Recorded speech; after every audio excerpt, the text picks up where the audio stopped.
It's not change and die, it's change or die. And you have to be willing, I think, to throw out things that you once believed. And you have to be willing to evolve and grow and look at the world through the lens of reality, not the lens that we maybe had when we started the company 10 years prior. I think what Reddit provides people, this sense of community and belonging, is really important. And if we don't work really hard and work really smart and make this thing successful, both from a user's point of view and business point of view, then we don't get to do this. And we'll never achieve our mission. And all of these high-minded things we love about Reddit, the way it enriches people's lives and provides people a glimpse into humanity you wouldn't otherwise see, and now serves as a knowledge source, they won't exist.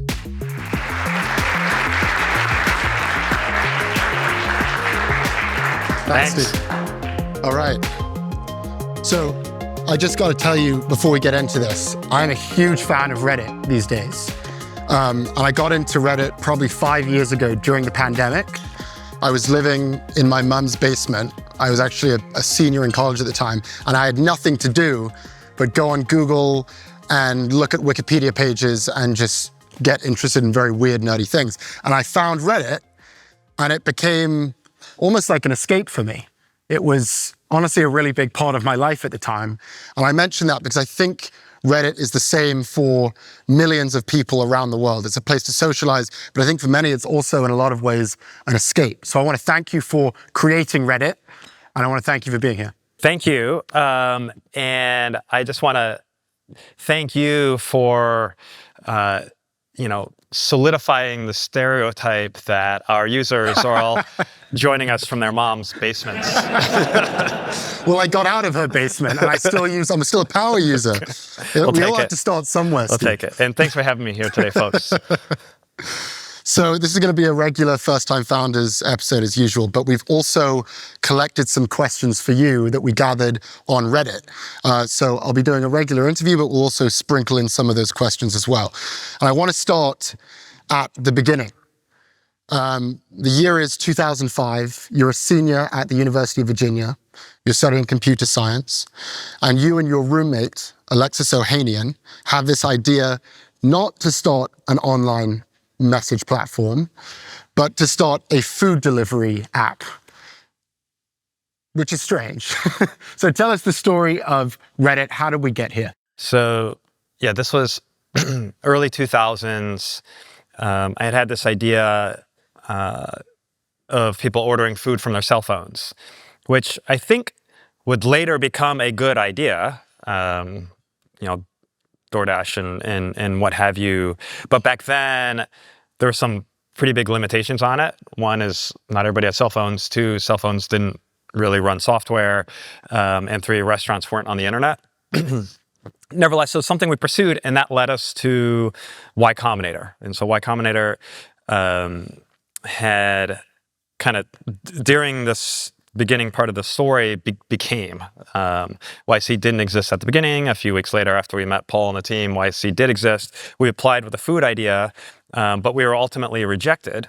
But Paul and the YC teams, this is Paul Graham and the Y Combinator team, invited us back to basically figure out what else we could work on. They liked us, but not that idea. And so that something else would end up becoming Reddit. And so I think it was a good call on YC, I hope. One, on not doing the food thing, and two, on bringing us back. It seemed to have worked out for everybody. But I think it goes to show that, ideas are not necessarily the hardest part in getting things off the ground. I think great teams can do a lot with many ideas, and not great teams can ruin the best of ideas. And it's really hard to tell in the beginning what's a good idea and what's a bad idea. And the food one's a great example because, we could argue both sides of it. Right. I don't know if it was a good idea eventually. I don't know if it was a good idea then. Right. I don't know if we would have been able to get that one off the ground then. Yeah, you mentioned Paul there, and for those who don't know, Paul Graham is the founder of Y Combinator, legend in Silicon Valley. And it is so interesting that you went to Paul and you had this idea. He said no, but then he said, but come back and let's do something else.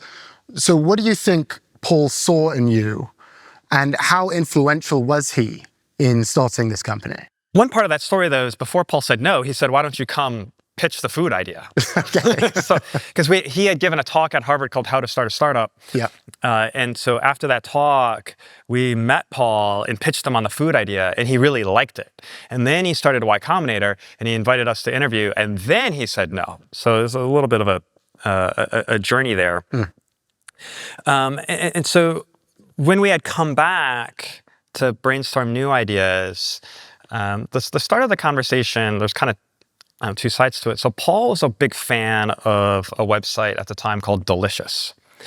Delicious is no longer around, but back in that era, it was a website for bookmarking. So a website for bookmarking other websites.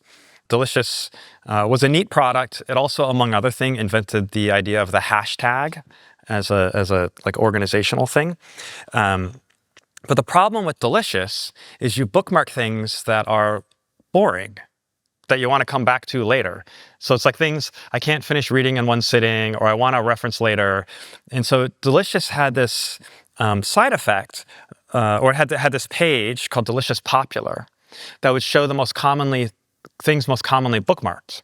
And so it's a really interesting dynamic of kind of interesting links on the internet that were too boring or long to read in one sitting. And so Paul was like, well, what if there's something like Delicious, but the content was good? Right. That was kind of half the idea for Reddit. And the other half of the idea was from Slashdot. And so I was a big Slashdot user. And Slashdot's still around. You can go to slashdot.org. The website is a list of links, basically, headlines, to tech news. But what was really magical about Slashdot was the community that lived in the discussion about the news.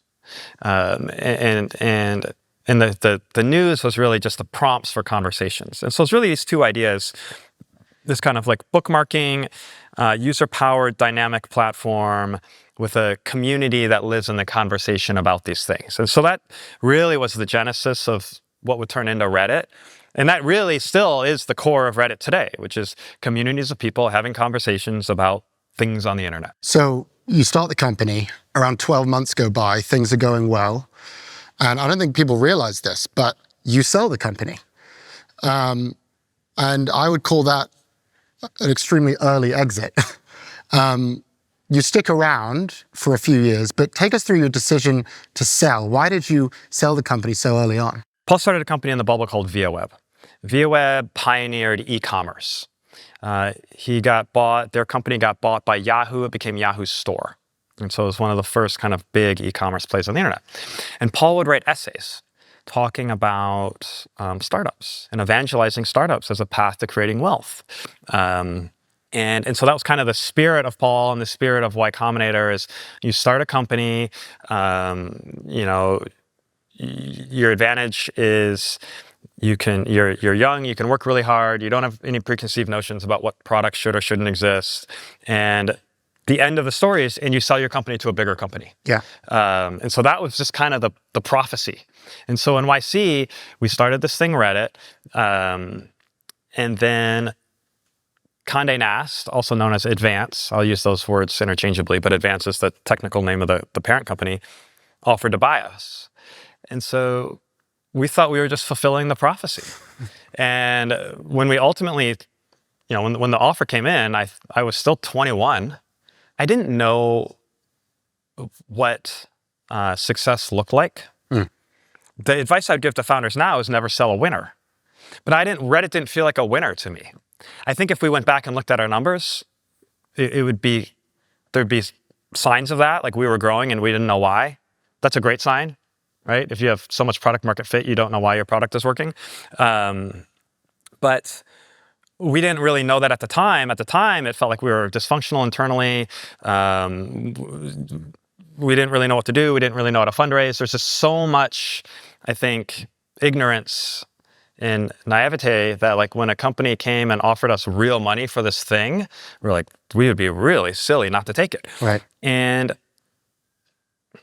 I think we would have been silly not to take it. We didn't know what we were doing yet. And so our time at Advance is still our largest shareholder.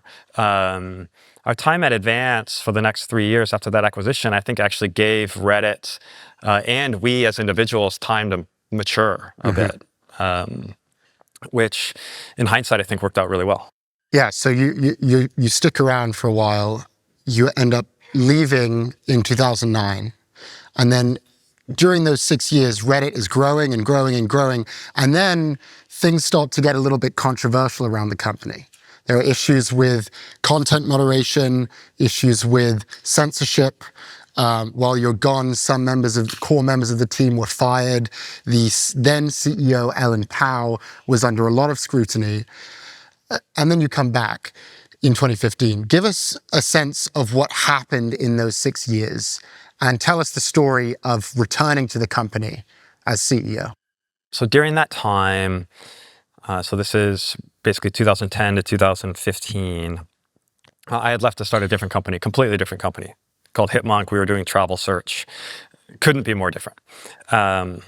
Reddit spun out from Advance, which basically meant Reddit became an independent company again, had some cash on its balance sheet, had stock they can pay employees with. It was one of the big challenges I had during the acquisition years was we couldn't recruit with stock. So we were recruiting against other tech companies, but basically to be an employee without equity. And so that was really difficult. And so they realized that. And so they gave Reddit its own cap table again. Reddit grew, continued to grow. Reddit brought in a couple external CEOs, and then Reddit's started to be tested on the content policy side. Now, in the early days, so call it, I kind of that first Reddit era, the first 5 years or so, our content policy was we don't take things down. And this was kind of the founding principle of Reddit, which was we didn't want to be the gatekeepers, right? We didn't want to be the deciders of what people can say on the internet. That was kind of the reason we started Reddit. Is the alternative was news or even platforms like Slashdot, where there were editors, so there were gatekeepers, and we're like, we're not the gatekeepers. Now that was a relatively easy position to take because we didn't have much to take down. Right. And so more difficult decisions about which content should be allowed or not, they weren't really on our radar. Most of this stuff was like, there's like swear words, some edgy content, and lots of stuff critical of Reddit. But the content challenges we'd face later around, just kind of call it generally bad behavior, weren't really an issue for us. And in that time when I was gone, it became an issue. And the challenge the company faced is, and I learned this when I came back to the company in 2015, and I was talking to folks, I was like, why aren't you doing anything? And they're like, well, we don't know what to do. Or rather, it was like, we're afraid if we do anything, we're going to break Reddit. We don't know how Reddit works. We don't know why Reddit works. And if we make any change, we're afraid we're going to break it. Right. And it was really challenging culturally because Reddit was in the press for all of the wrong reasons. So this is like 2015. In the press for all of the wrong reasons, as being like a bad player on the internet. And it was really demoralizing for the team. There was about 70 employees at the time. They were really demoralized. They wouldn't wear their swag. Recruiting was really tough. We would actually call people and they would laugh at us sometimes or get offended. Like, how dare you suggest that I'd work at Reddit? And I remember asking the employees at the time, it's like, if this is so difficult and you're so unhappy, why are you here? Yeah. And they'd say, well, because I love Reddit. And I know Reddit's really special. Reddit's played a really important role in my life. Some of them would say I met my spouse, who, by the way, also works here on Reddit. And I would say, well, that's why I'm here too. Because we knew it was really special.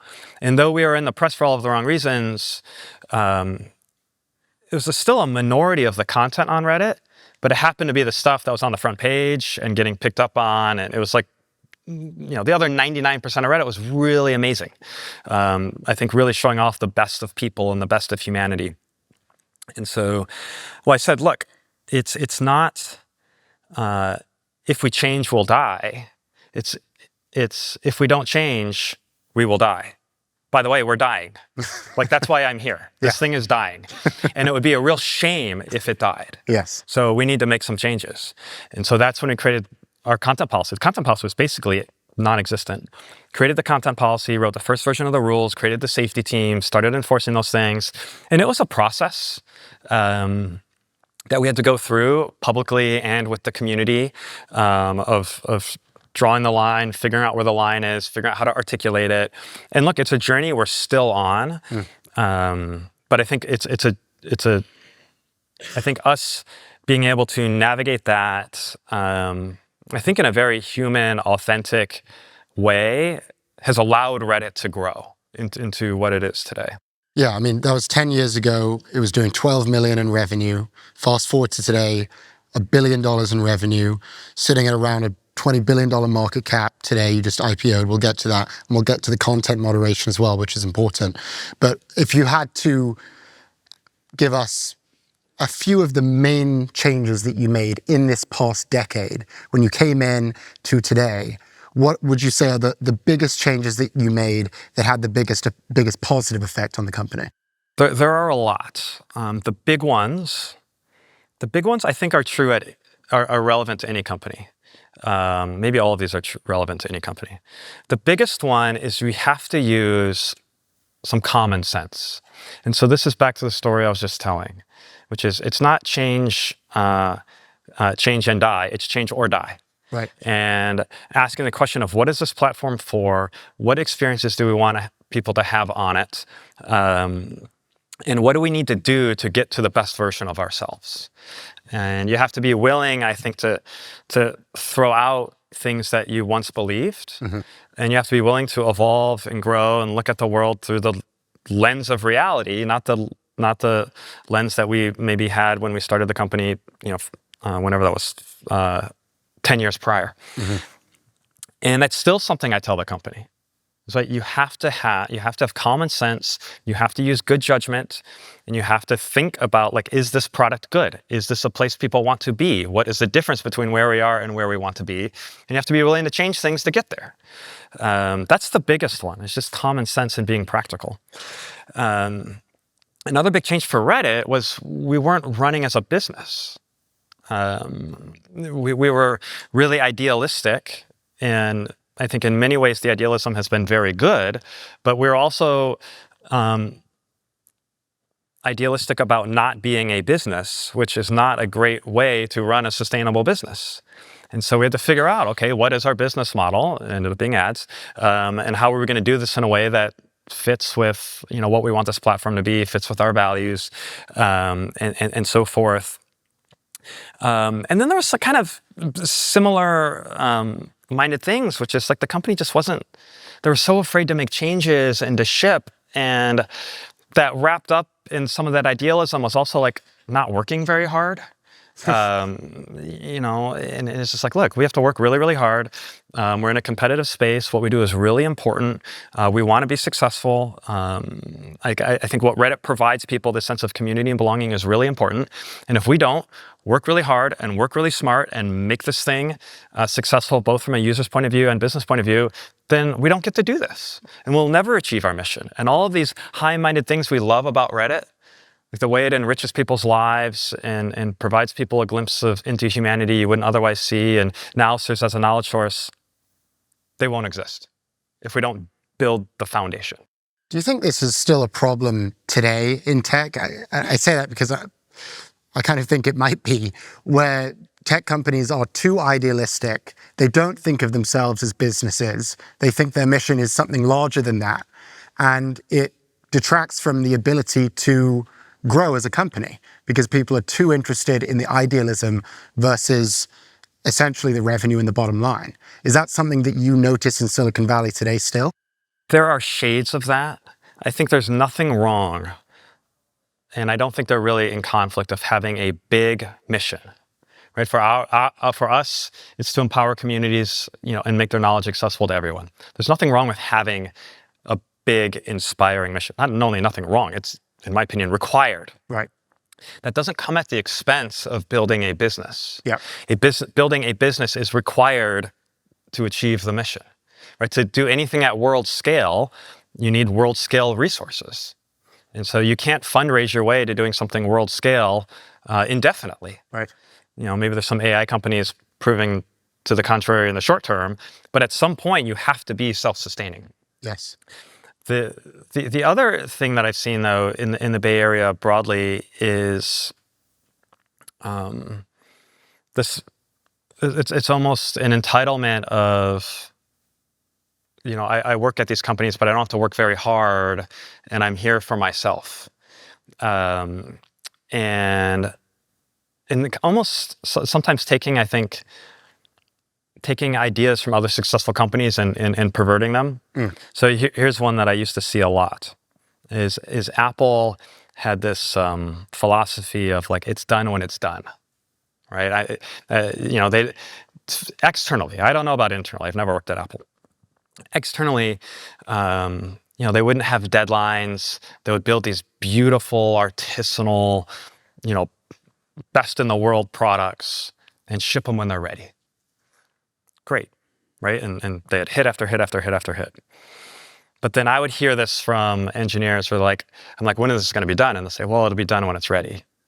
Like, okay, but like, when is it going to be done? Well, it'll be done when it's ready. But then the version I get isn't this artisanal world-class product. It's like late and shitty. And so I'm like, you're not Apple. Like, I don't know what Apple's doing over there, but we're not Apple. You're not Apple. I'm not Apple. Like, so, and so I remember having versions of that, that conversation. And I did this as an engineer too. I was like, well, don't rush me. I'm the artist. It'll be done when it's done. Now it's more like, okay, yeah, what can we do in a week? Exactly. Let's get this thing rolling. And so that's part of, honestly, I think not just the company's maturation, but my maturation along with it, and our team's maturation, over that story as well. But I've just seen so many startups with that mentality over the years. Yeah. We'll be right back.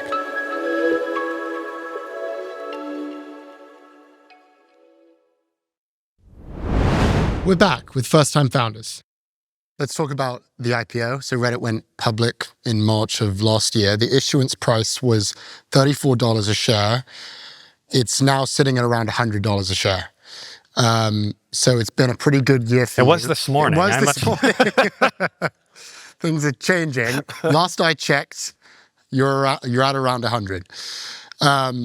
What have been some of the main learnings about going public? What are the biggest differences between running a private company versus today running a public company? The biggest differences are really obvious. We have a public share price.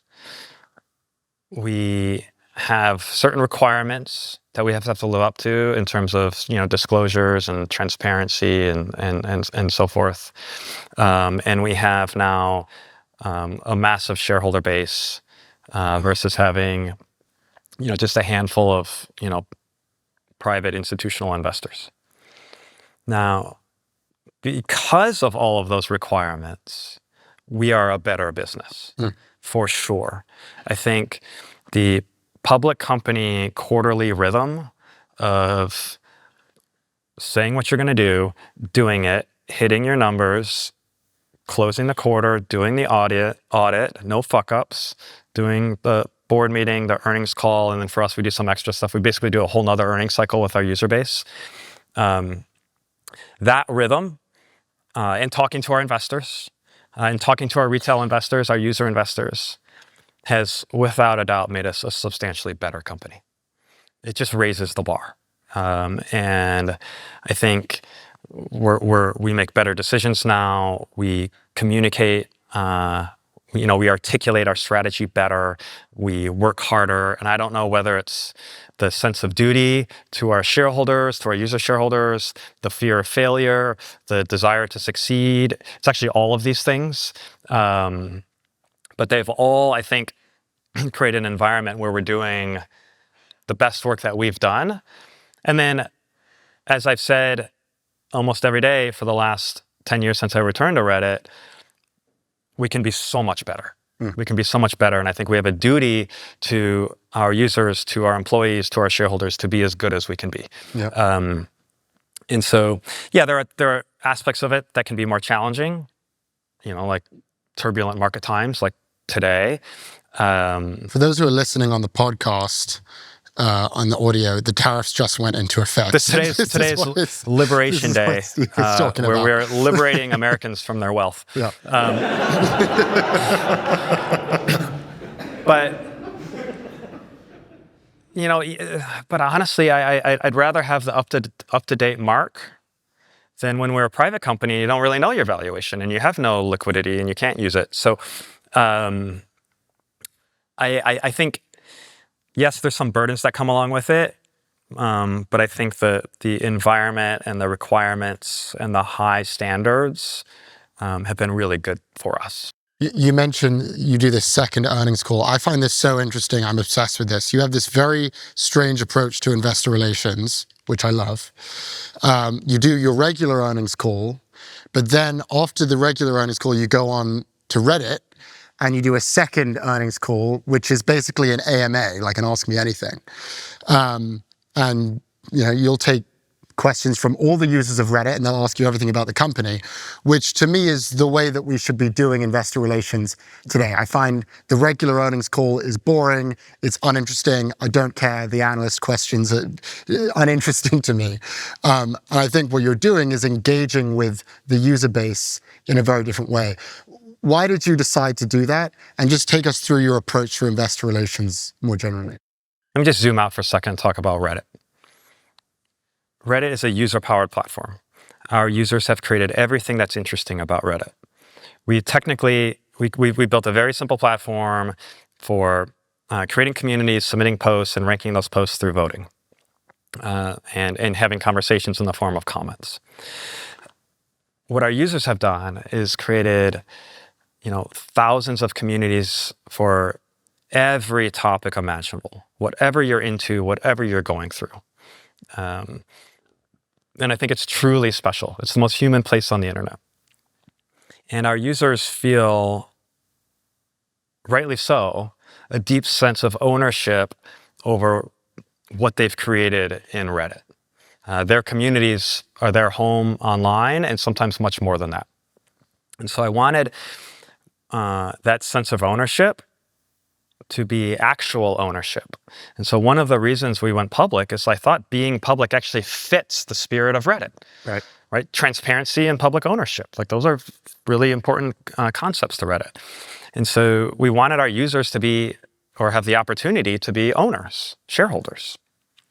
So throughout the entire IPO process, from including our user base in the IPO, as in we made it accessible to every user of the platform to buy Reddit stock at the IPO price. Not the first trade price, but the price that we sold stock to the bankers and professional investors, we also sold to our users. So that means every user who took advantage of that got to enjoy the pop, right? Which is not usually the case in an IPO. Usually retail comes in after the pop, which is why the pop feels so unfair. So we said we want to bring them in at the pop, and we want to give them as much information as we can, the same way we would to the professional investors, so that they can make smart decisions there or make the best decisions for themselves. So we did that in the IPO process, and we continued to do it every quarter now. So we do our earnings, we do our investor callbacks, and then we go onto the platform and we solicit questions from the community every earnings, and then we answer as many of those questions as we can. So our CFO Drew, and our COO Jen, we try to do it in one take. We'll do a 30-minute to an hour, one take. We'll just rip through as many user questions as we can and giving them the most fulsome answer that we can. Their questions, I do think, yes, are a little more interesting than what we get on the earnings calls. Right. I think both are valuable, though. So we get a lot of the kind of technical quarter to quarter, what's your revenue, what's your traffic, what's the next quarter going to look like calls on the earnings calls. And then from our users, they're like, why'd you fuck up this feature? And like, what are you doing next? And like, blah, blah, blah, blah. It's like super interesting stuff. And I really enjoy doing it. I love talking about Reddit. And we're seeing traction in that community pick up. So we've been doing it a year. And we'll just keep doing that. I think it's the right thing to do, and it's a lot of fun. We had a listener question about the subject from user Occam's Racer. They say, what lessons did you learn from including Reddit members in the IPO, and would you do it again? Sounds like the answer is easy answer yes. is, would we do it again? Yes. Yeah. My only regret is I wanted to get more users in the stock. And one of the parts of the IPO process, and I don't know the right way to fix this, I'll just tell you our experience, was there's like one thing you can't say in an IPO process as a part of management of a company, is you can't sell the stock. You can't be out there pitching. And so our only communication with the user base was basically through our prospectus, Right. which is like a 200-page document describing everything there is about Reddit. But I wish there was a way for us to have communicated more on their level. Right. Of like why we think this is important, why they should be in the stock, why we think this is an awesome opportunity to invest at the IPO, even explaining the dynamics of like how the pricing works and how the pop works. You can't do that just legally, but I wish we could have done more, because I think a lot more users would have invested and would have done very well if we could have been more successful in that. And you're very limited in what you can say from a communications, from comms. Like you really can't talk to the press during that time as either. And so you're kind of at the mercy of what like the press or investor press thinks of you. And they were really hard on us, right? They were framing Reddit as a terrible business. And so it scared a lot of people out of participating. And that was just a bummer, because we knew the business was doing great. We tried to make that as clear as we could in the prospectus. We knew we were going to price it low because we wanted the price to go up, which happened, but you definitely can't say that. So it's just like, I have some sadness around that. I wish we could have gotten more users in. Right. But I understand why, but it's a missed opportunity. Let's talk about content moderation, censorship, free speech. These are sort of the issues of the day right now. There's been a huge amount of debate over this. It probably all kind of started when Elon bought Twitter. I mean, the idea was to make free speech available and legal again. That was at least the stated intention. And then just this year, after Trump was elected, we saw a shift from Zuckerberg, who decided to move his content moderation policies in a different direction, and he decided to get rid of content moderators at the company and move to a more community-based moderation system. You are sort of at the epicenter of all of this. And actually, Reddit is a lot closer to the community-moderated end of things versus having a centralized system of removing content. So give us your views on content moderation today, free speech. Where do you stand on the issues, and how does Reddit fit into this conversation? Okay, so let's just go a little bit further back in time, Okay. Because there is a history of the internet prior to when Elon bought Twitter. And there is a history of free speech in this country that's a little bit older than 3 years ago. Free speech in the First Amendment is literally the founding law of the land. It's something I think sometimes Americans take for granted as being one of the only countries on earth that actually has free speech in the Constitution, and definitely the only country that enforces it the way that we do. I think it's really, really important. And we take a lot of how Reddit works, we take from the United States. Right? The whole platform is a democratic platform, and we believe in free expression and free association. And we also believe in this democratic idea of empowering our users. That is the founding principle of Reddit. Is we don't decide what people say and do.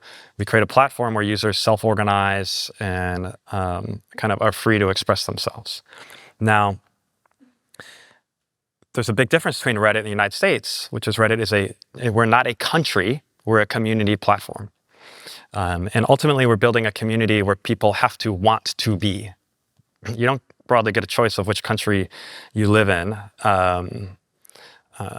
not at internet scale, at least. And so we start with the idea of free speech and free expression. And now we've put some constraints on Reddit that are expressed in our content policy. Now, every word in our content policy is a lesson that we learned the hard way. It's fairly straightforward, right? No hate, harassment, bullying, no inciting or glorifying violence, no spam, nothing illegal, no involuntary sexualization, nothing involving kids. Those rules are all very important to us, but we want Reddit to be a place where people can express themselves and have debate and dissent and even protest on Reddit, which happens from time to time. Now, our model starts, though, not with the centralized moderation. It starts with community moderation. Right. And so every piece of content on Reddit is created by users, and every piece of content is voted up or down by users. Nothing on Reddit becomes popular without a community of people making it popular through voting. And within the context of a community, users can also downvote things. And so if somebody's behaving, badly or being an asshole, whether or not, being an asshole is not against our rules, they'll probably just get downvoted. In most communities, they'll get downvoted. Not all. And that's kind of the point, is the communities can set the tone of conversation for themselves. And I think one of the things that makes Reddit a really, truly special place is because we let people be people. And one of the lessons I've learned just about humanity is people want nice things. They want to have nice experiences. And so in communities, groups of people within Reddit, off of Reddit, online, offline, they'll create these experiences for themselves. Just even think of a room like this, right? For the listening audience, I'm in a room with about 200 people. I can technically say whatever I want, but there's rules of decorum that we kind of informally agree to for how I'll conduct myself and how you'll conduct yourselves. And I think those rules of decorum, those come from communities, and they're really, really important. And so we see that on Reddit. And then outside of the user voting, we have moderators. Now, when we say moderator, it's not an employee of Reddit. It's a user who creates a community on Reddit and becomes a moderator. And so they have complete control over their communities. And so the way we think about Reddit, it's like a federalist system. We have our site-wide, platform-wide rules. Those are like federal laws. And then our communities have their own rules written for themselves. Those are like state laws. And the community rules can be as strict as they like. Some are quite strict, some are not. Far and away, the most common user-written rule for communities on Reddit is be nice or be civil. It's not really a practical platform-wide rule. We'd never be able to enforce it any more than it is a practical law. But it is kind of a rule we have in society broadly, and it's a rule that you see on Reddit all the time, and the communities enforce it for themselves, and it's really, really powerful. Now, we've been doing this on Reddit for 20 years. That's 5 presidential elections and, 5, transitions. The political wind blows this way and that way. But what you haven't seen is Reddit rushing to one direction or the other. I think the only sane way to live is to make decisions from your own values and own principles. And so there's been a steady, I think, change and evolution on Reddit of how we moderate, of how the systems work, of what our own rules are, of what the community rules are. But they come from our own needs, and they've served us very well. So we're not done evolving. It always kind of comes and goes, and the temperature raises and lowers. But I think starting with our communities, starting with our users, and starting with our own common sense and basic human decency has gotten us to where we are today, and I'm proud of where we are today. We'll be right back.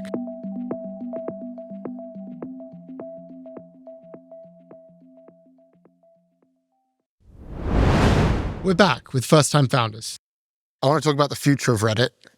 And I'm going to start with a question from a user. This is from David949. When is Reddit going to have its own AI? For example, you could ask a question and an LLM responds with data trained from within Reddit. So much of Reddit is people asking the same questions over and over again without searching through the past. That exists. That Okay. exists. It's called Reddit Answers. You can use it today. I think you have to be logged in. You can go to reddit.com/answers, or you can go in the app. It's down in the bottom. Ask it any question, and it will give you an answer from Reddit. And it's a cool little product. We built it in like 90 days, almost as a tech demo, just to get it out there, to answer the question of how deep is the Reddit corpus and how useful is it to answering subjective questions? And the answer is extremely deep. It's 20 years of people talking about everything. Yes. And it's really, really useful. So whatever it is, whether it's like what are fun things to do in San Francisco? What's the best pizza in New York? Like what's the best backpack for traveling? Whatever it is. It's great for travel. Like what should I do in Thailand or this or that? You'll get an answer fully from Reddit content. And I think it's unlike any other products in existence on the internet. And because it's from Reddit, it's kind of live. It's constantly up to date and fresh with whatever people are talking about right now. So the answer is we have that. And a lot of what we're doing this year is investing more in that, making that product more cohesive into the Reddit product, just generally improving it, because we really whipped it together and bolted it on. And so now we're going to go back through and do a really nice job on it. Yeah, the way I would put it, you're basically sitting on one of the most gigantic treasure troves of data that kind of exists today. And I just want to go through some other stats about Reddit. So Reddit is the 6th most searched term on Google in 2024, after news and before map. More than 100 million people use the platform every day. It is the 9th most visited website in the world, ahead of Amazon, ahead of TikTok, and ahead of Netflix. But then I look at the company, and you look at the revenue, and you look at the market cap, and compared to those companies, compared to Amazon, compared to Netflix, it does pale in comparison. And this is a question that we got from actually a lot of Redditors, which is, what is the plan to monetize Reddit? Is there a future? Is there a world in which Reddit, given its size, given its influence, can compete both from a revenue perspective and a valuation perspective as the biggest companies in the world, the Amazons, the Googles? Sure. Look, I think it's very simple. The market cap follows the revenue follows the users. And so we think about, how do we grow? Reddit is, I think, has universal appeal. It's communities. Literally, everybody in this room, if you're not a Reddit user, you have a home on Reddit. Whatever you're into, whatever you're thinking about buying, whatever you're going through, and when I mean going through, I mean whether it's parenting, relationships, jobs. I joke, but it's not a joke. Everybody's got a rash, right? Everybody's got a thing they're going through. It's on Reddit. And you can talk about it on Reddit without fear that's going to come back to your real world identity. And so I think we're one of the few platforms that literally everybody on the internet can enjoy. And so our job is to reveal that. So, make it so when you open the app for the first time, you actually find your home. We were talking about moderation before, making sure you're not scared away in your first session. That's the community platform, the community that people want to be on idea. Growing internationally, so translation is one of our big efforts there. Today we're a platform with about 100 million daily visitors. We think about, how do we get to 1 billion? Well, I can tell you very succinctly, we have about 50 in the US, 50 outside the US. I think we can double or triple in the US. We have about 50 million Americans visit Reddit every day. We have about 170 Americans visit Reddit every week. And so you can see the potential right there. We're only about 50% international, but our peers are 80 to 95% international. We would expect to be in that range as well. So I think we should be able to double or triple in the US, and I think we should be able to 10 to 20x outside the US in users, and then revenue and market cap will follow that. And the revenue comes from advertising mostly, or is there a world where, you're selling the data that you have, maybe to be used in AI? I know there's this content partnership with OpenAI that you guys have, or maybe subscription. Ads is a primary business model. Ads is great because it scales and it's also universal. Every company's customers are on Reddit, and so ads is really, really powerful from that point of view. And we have first-party targeting, right? People express their interests on Reddit. all of your hobbies, again, whatever you're thinking about doing, purchasing, whatever. So ads is a great fit. That'll be our primary business model, I'm sure, for forever. But we also do data licensing. We've got a couple big customers there, Google, OpenAI, a lot of smaller customers there as well. And then subscriptions is an opportunity as well. We have that business today, but it's fairly small. I think there's a lot more we can do there. We've talked a lot about Reddit, the company. I'd love to talk about you as a founder as we wrap up here. You've built one of the great companies of our time. You serve hundreds of millions of people. You oversee thousands of employees. Put simply, you are a good leader, clearly. And so I'd love to know, in your view, what does it take to be a great leader? For anyone who's running an organization, whether it's a company, a nonprofit, whatever it is, what are some of the key strategies and principles it takes to lead well? Thank you. It's very kind of you to say. I won't dispute the premise because we only have a minute. But I'll tell you that the things that I think about, hopefully they're helpful, to you. I think the most important thing is just being honest. Like, what are you trying to do? Why do you want to do it? What does it take to get there? What's going well? What's not going well? Like, what are your hopes? What are your dreams? What are your fears? Right? I think it's very basic human stuff. I think that sort of mentality works at every scale, whether I'm doing a public conversation like this, or I'm talking to the whole company internally, or just talking to a team or an individual. Just being straightforward about what we're trying to do and why, and not sugarcoating things, I think is really important. I think vulnerability builds trust, and then trust is what builds cohesive teams, and then you need, of course, cohesive teams to do things. And so I think it's easy to say. I think sometimes it's hard to do. The other thing that I think is really important is just being present, right? Showing up and working and caring and being a part of the team, at every scale. So I think let's call it trust and showing up, trust and presence. You've also had to make some really hard decisions as the leader of this company, considering all of the controversy that you've talked about over the years. Do you have any principles for decision making? Yes. How to make tough decisions? Oh my God, I could talk for a whole hour about making decisions. So principles, yes, I think in principles.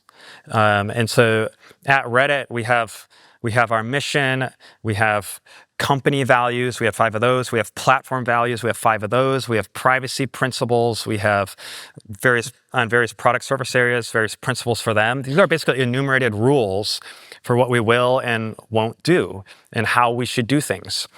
And then when we make decisions, I have a whole kind of process for making decisions and a whole presentation at Reddit for how to make decisions. But the very short version is first, take your decision, try to escalate it to a value or a principle, and then make the decision using that value or principle. And I think the thing about values is they exist for one reason, which is to make hard decisions. And so if you're not using your values to make hard decisions, then they're not your values. They're just things you wrote. There were idealistic things you wrote that you later ignored when you needed them. And so, I can give you one of off the top of my head is we have a value called default open, which is both internally and externally. We try to share when we can. Like, why are we doing something? What's the data? Like, what's the reasoning behind this? And this comes up all the time internally at work. We try to share as much information as we can with the whole company. Being a public company, that is one drawback. As we within the quarter, there's some things we can't share. But within the company and externally, we try to share our reasoning. One of the bees in my bonnets is when we'll make a post for a product feature and we try to frame a company problem as a user problem. That drives me nuts. I hate when we do it. It's like, and companies do this all the time. They're making some change in the best interest of the company, and you're trying to convince the user it's in the best interest of them. And okay, what's an example? You come to Reddit from Google on mobile web and we're like, download the app. We used to be much more aggressive about that. And then we used to say, I think, like, download the app, it's a better experience. Just like technically true. But what we should say is like, download the app, it gives us more app users, which is more valuable to the company. Because users can tell when you're kind of bullshitting them and they get really mad. And honestly, I think if we ever do cross promo again, it will say, download the app, it's better for our business. Yes. I bet it would actually, users would understand. 100%. Like if they just like that sort of thing, it's just like, just tell them the truth of why you're doing this. And it's not always to their benefit. Sometimes it's your benefit. It'd be better if it was to their benefit. So why don't you start there? Exactly. Solve the user problems. But if you're going to solve a company problem, just tell the users we're solving a company problem. You know why we sell ads? To make money. You know why we make money? To keep this thing online. So that's, I think, an example of, for example, our default open value. And when we violate that value, it's not great. You've built a great team at Reddit. I've met many of them before we spoke. I'm someone who believes that great companies are basically a result of having great talent and a great team. Everything else to me is sort of downstream of that. As we wrap up here, what are your views on team building and what is your strategy for building and retaining great talent? Okay, I think you're exactly right. Great companies are built by great people, full stop. So the way we attract talent is through all of the stuff we've been talking about. We have a mission that gets people excited and inspired. We have a product that is really fun. We have a company culture, I think, as a result, that feels both important and fun. And you know, and we try to be straightforward about these things. Like, what's the challenge? What's the opportunities? What do we get if we're successful? And I tell people, look, you can come to Reddit, you can work on this really fun product. We get to do things at world scale. We still have the opportunity to grow, 10, 20x. And if we are successful in that sort of growth and achieving our mission, we can look at our work and be really proud of what we've done. And I think people find that really inspiring, and that's what they're selecting when they join Reddit. And what we don't believe in are, like, I'm never trying to coerce people to join Reddit. I'm never trying to trick them to join Reddit. I don't believe in golden handcuffs. It's a free market. We want people at Reddit who want to be at Reddit. And so the inverse is also true. Like, we do our very best to retain our best people, but when it's time to go, because they want to pursue a different opportunity, or my favorite reason people leave is to start their own thing. We say, thank you for your service. How can we be of help? Hope to see you again someday. And we have had a lot of people leave and come back. Including you. Including me, right? So I wanted to start my own company again, and preferred Reddit. Actually, that cycle has happened for a lot of employees. So again, we just try to be very straightforward. What are we doing? Why are we doing it? Why is it important? And if that's important to you, then I think you'll really love working at Reddit. And final fast question, and then I'm going to let you go. Many young entrepreneurs listen to this podcast. If you had to give one piece of advice to a founder who's just starting up today, what would it be? I think the cliche piece of advice here is really good, which is there's no substitute for hard work. Take your idea. You don't know if it's good or bad. You think it's good. Everybody else thinks it's bad, which is always going to be the case. And work really, really hard on it and see if you can turn it into something. If you don't work really, really hard on it, it will not work. And if you work really, really hard on it and it doesn't work, maybe let's try to do something else. So I think that's one of the only variables that you can definitely control, is showing up every day, giving a damn, and working really, really hard on it. And hopefully finding people along the way who will have the same mentality. Steve Huffman is the co-founder and CEO of Reddit. Steve, really appreciate your time. My pleasure. Thanks, folks. Thank you. Thanks. Thank you for listening to First Time Founders from the Vox Media Podcast Network. Thank you to YPO for hosting us, and thank you all for coming. It's been really great.